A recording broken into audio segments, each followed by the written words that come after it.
Hello friends, welcome to engineering junction. दोस्तों, हमने पिछली वीडियो में देखा था सुपरपोजिशन थ्योरम और आज की वीडियो में हम अपने थ्योरम्स का लास्ट क्लास कर रहे हैं। आज की वीडियो में हम देखेंगे होमोजेनिटी और reciprocity theorem. Friends, reciprocity theorem पे भी कभी कभी क्वेश्चंस आ जाते हैं।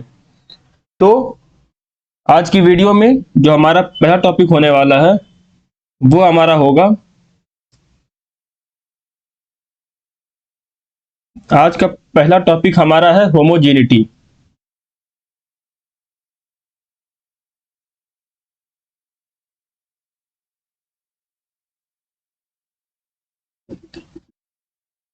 फ्रेंड्स, होमोजेनिटी का मतलब है कि अगर हमारा जो सोर्स है, अगर वो किसी फैक्टर से मल्टीप्लाई हो रहा है, तो जो हमारा रेस्पॉन्स है वो भी अगर उसी फैक्टर से मल्टीप्लाई हो जा रहा है, तो हम ये कहेंगे कि उस सर्किट में होमोजेनिटी हमारी वैलिड है। जैसे कि अगर हम एक क्वेश्चन देखते हैं,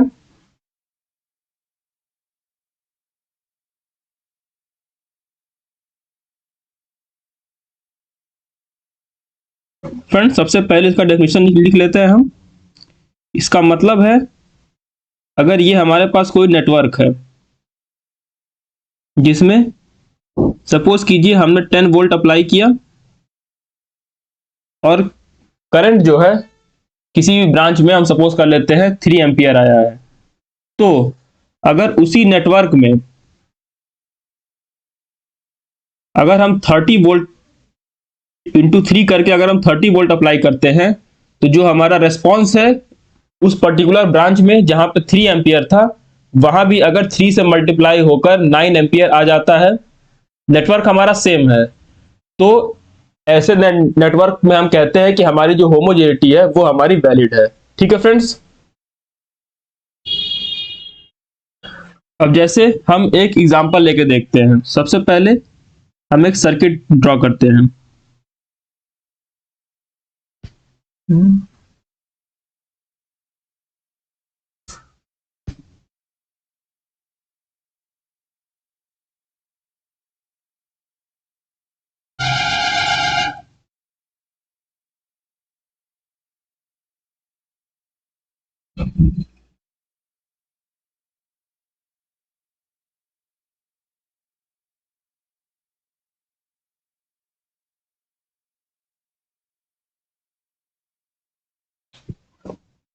ये हमारे पास एक रेजिस्टेंस है 1 ओम का।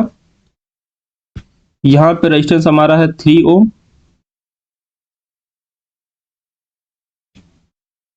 और यहां बीच में हमारे पास एक रेजिस्टेंस है जो कि है हमारा 2 ओम का। और हमारे पास दो सोर्सेस हैं। पहला है करंट सोर्स 5 एम्पियर और हमारा दूसरा है वोल्टेज सोर्स 10 वोल्ट का। ठीक है फ्रेंड्स। अब सपोज करते हैं हम सबसे पहला यहां से हम एक करंट की वैल्यू फाइंड आउट करते हैं कि हमारी 2 ओम जो ब्रांच है उसमें हमारी करंट आई नॉट की वैल्यू क्या होगी। तो वो करंट वैल्यू फाइंड करने के लिए हम करते हैं apply KCL. Apply KCL at, इसको हम V मान लेते हैं, एट दिस नोड V वाले पे। ठीक है फ्रेंड्स। तो केसीएल की हम इक्वेशन लिखें तो हमारी इक्वेशन क्या बन जाएगी,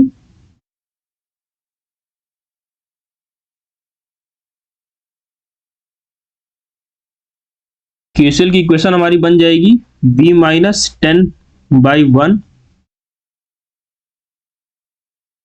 plus V/2 minus 5 is equal to 0। तो यहां से अगर हम V की वैल्यू फाइंड आउट करें तो V की वैल्यू हमारी क्या आ जाएगी फ्रेंड्स। अगर हम इसे सॉल्व करें तो यहां से हमारी आ जाएगी 3V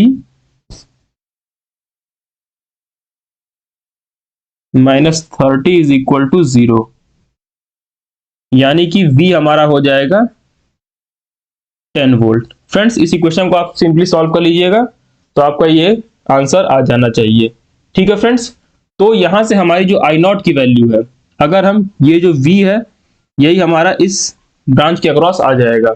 तो अगर हम यहां से निकाल लें आई नॉट की वैल्यू,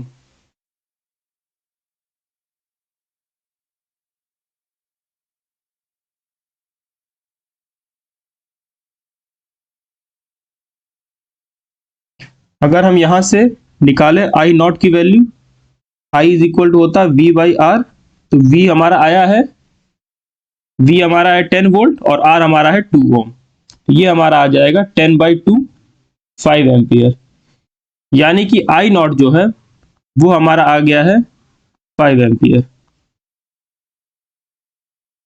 यानी कि जब हमारा जो सोर्स था वो हमारा 10 वोल्ट और दूसरा सोर्स जो हमारा करंट सोर्स था वो हमारा 5 एम्पियर था, तो जो हमारी आई नॉट की वैल्यू आई है वो हमारी आई है 5 एम्पियर।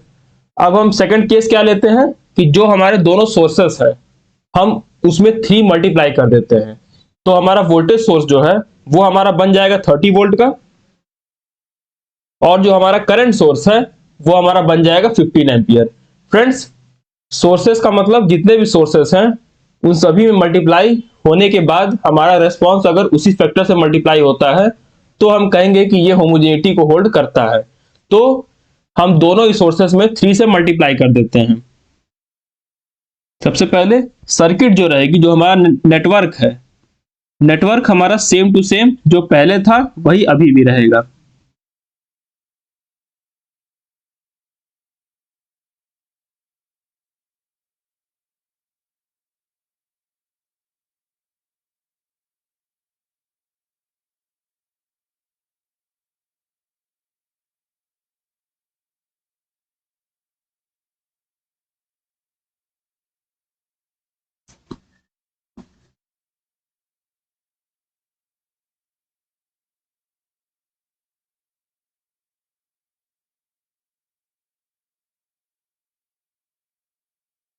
ये हमारे हो गए दोनों सोर्सेस।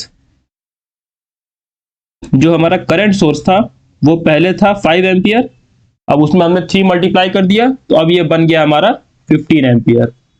जो हमारा वोल्टेज सोर्स था वो हमारा था 10 वोल्ट, उसमें हमने 3 मल्टीप्लाई कर दिया, अब ये हमारा बन गया है 30 volt.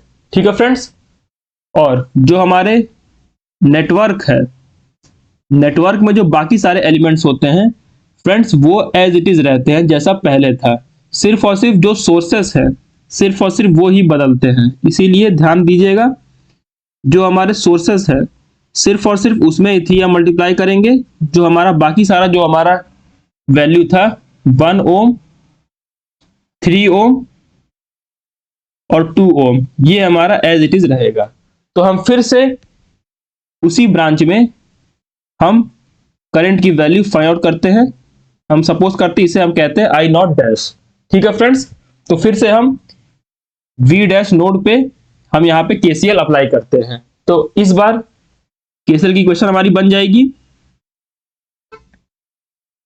We dash -30/1 plus V dash by 2 -15 is equal to 0।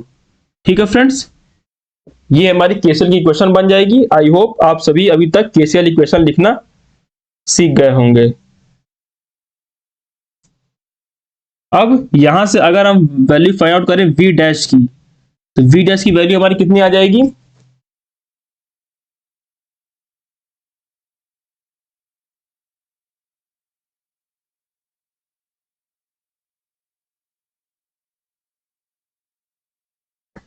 यहां से अगर हम वी डैश की वैल्यू फाइंड आउट करें तो ये हमारा इक्वेशन बन जाएगा। इसे सॉल्व करने पर हमारा बनेगा 2 वी डैश -60 -30।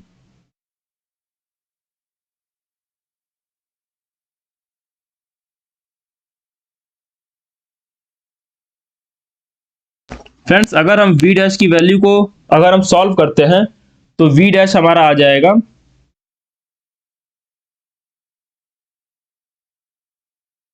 वी डैश की वैल्यू हमारी हो जाएगी 30 वोल्ट।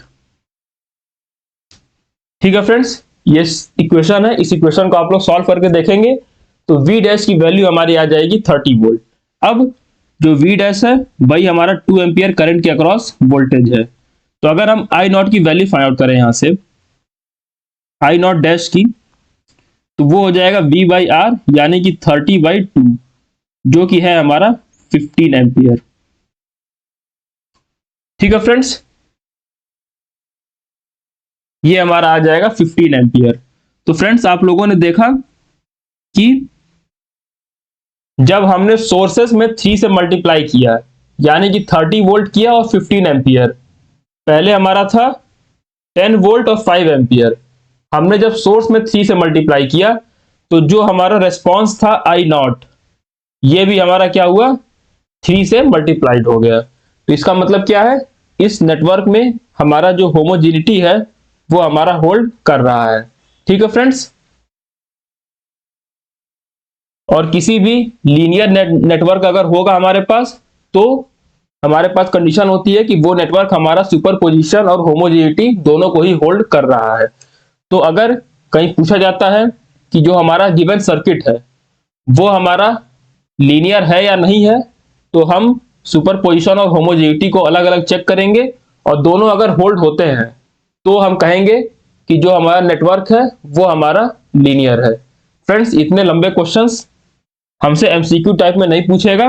अगर कहीं थ्योरी पेपर अगर हम दे रहे हैं तो वहां पे डेफिनेटली इस तरह के क्वेश्चंस के आने की पॉसिबिलिटी होती है। ठीक है फ्रेंड्स, ये था हमारा होमोजेनिटी। आइए अब हम दूसरा, आज का लास्ट टॉपिक या फिर हम कह सकते हैं थ्योरम टॉपिक का हमारा लास्ट टॉपिक जो बचा है वो हमारा है रेसिप्रोसिटी थ्योरम। तो आइए रेसिप्रोसिटी थ्योरम को डिस्कस करते हैं।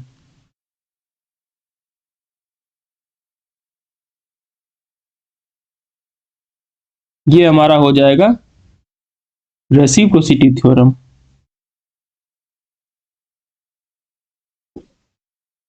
फ्रेंड्स, रेसिप्रोसिटी थ्योरम ये कहता है कि अगर हमारे पास कोई एक, सपोज कीजिए नेटवर्क गिवन है, ये हमारा क्या है, कोई नेटवर्क है, और उस नेटवर्क में हमने कोई एक एक्साइटेशन लगा रखा है।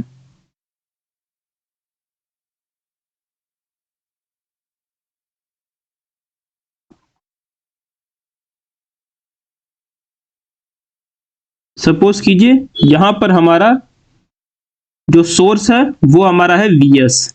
ठीक है फ्रेंड्स, ये हमारा एक वोल्टेज सोर्स है Vs, और इसकी वजह से हमारे पास कोई रेस्पॉन्स यहां पर गिवन है।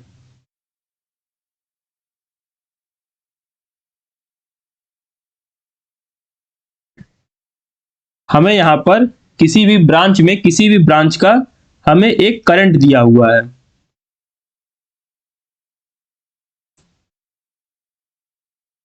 यहां पर हमें करंट I1 गिवन है। ठीक है फ्रेंड्स, यानी कि सिंपल सी बात है, हमारे पास कोई एक नेटवर्क है, नेटवर्क में डिफरेंट एलिमेंट्स होंगे, उसे एग्जामिनर ने छिपा दिया है, सिर्फ और सिर्फ एक बॉक्स बना के बता दिया है कि ये आपका नेटवर्क है, और उस नेटवर्क में जो हमारे सोर्स है वो गिवन है Vs, और इस सोर्स की वजह से किसी भी एक ब्रांच में करंट दिया हुआ I1। ठीक है फ्रेंड्स, ये हमारा है केस 1। और अगर हम दूसरा केस की बात करें कि सपोज कीजिए कि एग्जामिनर ने जो एक्साइटेशन दिया था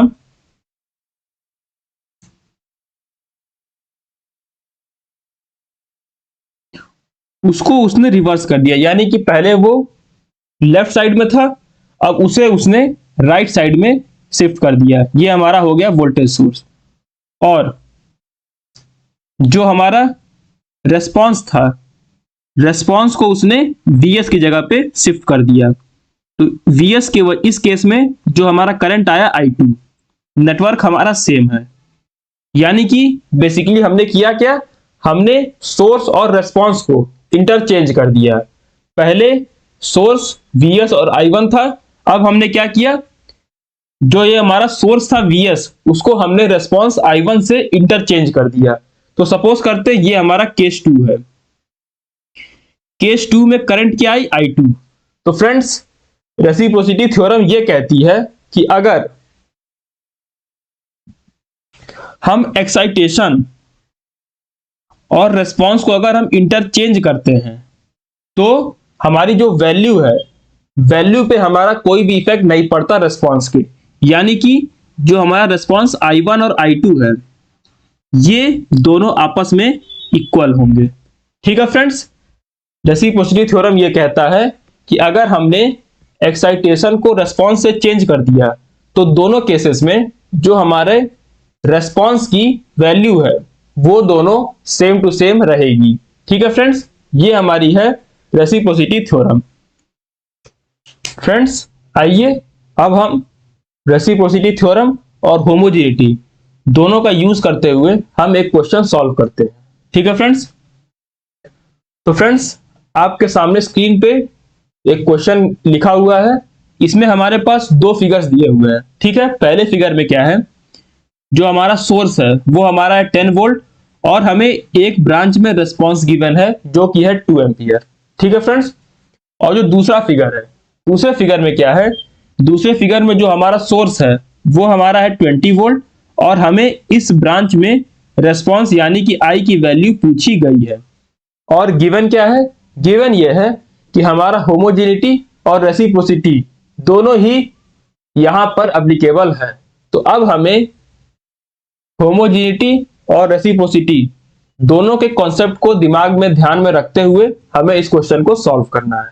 ठीक है फ्रेंड्स, तो अगर आप लोग चाहें तो आप वीडियो पॉज करके इसे ट्राई कर सकते हैं, वरना हम इसके सॉल्यूशन पे चलते हैं। ठीक है फ्रेंड्स, तो सबसे पहले जो हमारा पहला फिगर है, पहले फिगर और दूसरे फिगर को अगर हम देखें तो हमें क्या पता चल रहा है कि जो हमारा रेजिस्टेंस वाले ब्रांच हैं वो हमारे एज इट इज है। ठीक है फ्रेंड्स, अगर आप लोग सपोज करें कि इतने पोर्शन को अगर आप लोग ध्यान से देखें, ठीक है फ्रेंड्स, तो ये जो हमने फिगर बनाया है, तो क्या ये बीच में आपको जो हमें नेटवर्क लिखा है, क्या ये वो नहीं दिख रहा कि जो हमारा बीच का जो हमारा नेटवर्क है वो हमारा सेम टू सेम है। सिर्फ और सिर्फ हमारा क्या हुआ है, नेटवर्क हमारा सेम है, सिर्फ और सिर्फ हमारा जो सोर्स और रेस्पॉन्स है वो ब्रांचेस हमारी क्या हो गई हैं, इंटरचेंज हो गई हैं।